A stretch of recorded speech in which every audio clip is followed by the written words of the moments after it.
Every single night, you do the most dangerous thing an animal can possibly do. You lie down, you close your eyes, you paralyze your muscles. For roughly 1/3 of your life, you volunteer to be entirely unconscious, blind, deaf, and defenseless. Today, we make this safe by locking a wooden door and setting an alarm. But for 290,000 years of human history, there were no doors, there were no locks. There were just humans, the open wilderness, and the things in the dark that wanted to eat them. Most of us assume early humans just crawled into a damp cave, curled up on a hard rock, and hoped they'd survive until morning. But the archaeological truth is much stranger. Prehistoric sleep wasn't just a biological necessity, it was an advanced, highly engineered survival system. A system so deeply wired into your DNA that you are still using it today without even realizing it. Let's start with the physical reality of the prehistoric bedroom. Humans have always hated being uncomfortable.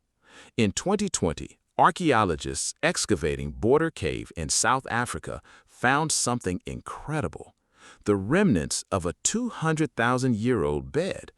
This wasn't just a random pile of leaves, it was built. Early humans placed bound grass bedding over thick layers of ash. Why ash?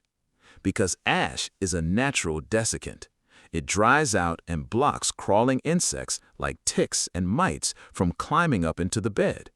Skip forward to 77,000 years ago at Sabudu Cave, and the engineering gets even sharper. Here, humans wove sleep mats out of specific camphor leaves. They didn't pick these leaves because they were soft. They picked them because they release natural chemical compounds that repel mosquitoes. Think about that. Tens of thousands of years before the invention of modern bug spray, ancient humans had essentially engineered the insect-proof mattress. But bugs were the least of their worries. Once the sun went down, humans were no longer the apex predator. We were prey. And this brings us to a massive evolutionary mystery: the human sleep paradox. For millions of years, our primate ancestors slept in the canopy. Chimpanzees, for example, sleep up to 10 to 15 hours a day, safely hidden high up in the trees. But when early hominins came down from the trees and started sleeping on the ground, everything changed. You can't just casually sleep for 12 hours straight on the ground. It's a death sentence. So human sleep evolved to become dramatically shorter, but much deeper. We traded hours of light, safe sleep for highly efficient bursts of REM sleep. But even efficient sleep leaves you vulnerable. So how did a prehistoric tribe actually survive the night on the open savanna? For decades, scientists debated a concept called the sentinel hypothesis. The idea was that group-living creatures protect themselves by staggering their sleep. Someone is always on watch. But could this actually apply to humans? In 2017, anthropologists David Sampson and Gandhi Yetish traveled to Tanzania to study the Hadza people, one of the last remaining hunter-gatherer societies on Earth. They placed actigraphy sensors on 33 tribe members to track exactly when they slept over 20 days. The researchers expected to find a few overlapping sleep schedules. They did not expect what they actually found. Over 200 hours of observation, the entire 33-person tribe was asleep at the exact same time for a grand total of 18 minutes. Let me repeat that. Out of 3 weeks of sleeping in the wild, there were only 18 minutes where everyone was simultaneously unconscious. For 99.8% of the night, at least one person in the camp was awake and alert. There was no organized schedule. Nobody was assigned a guard shift. It just happened naturally through what we call chronotypes. In modern society, we shame night owls for staying up late, and we praise early birds for waking up at 5 a.m. But in a hunter-gatherer camp, both are crucial survival mechanisms. The study showed that the younger members of the tribe, teenagers and young adults, naturally stayed awake until 1 or 2 in the morning.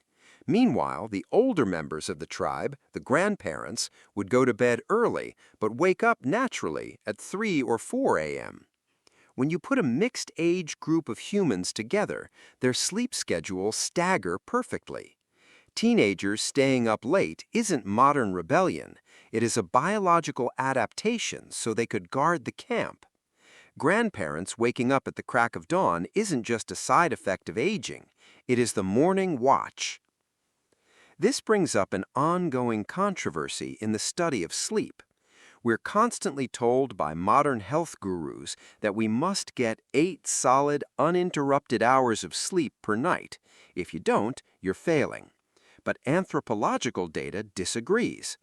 When researchers studied 3 different pre-industrial societies, they found that none of them slept 8 hours. The average was actually between 5.7 and 7.1 hours.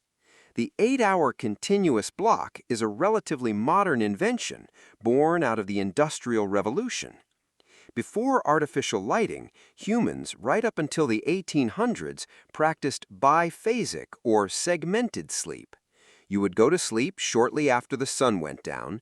This was the first sleep. Then, around midnight, you would naturally wake up. Ancient people didn't panic when this happened. They didn't take a sleeping pill.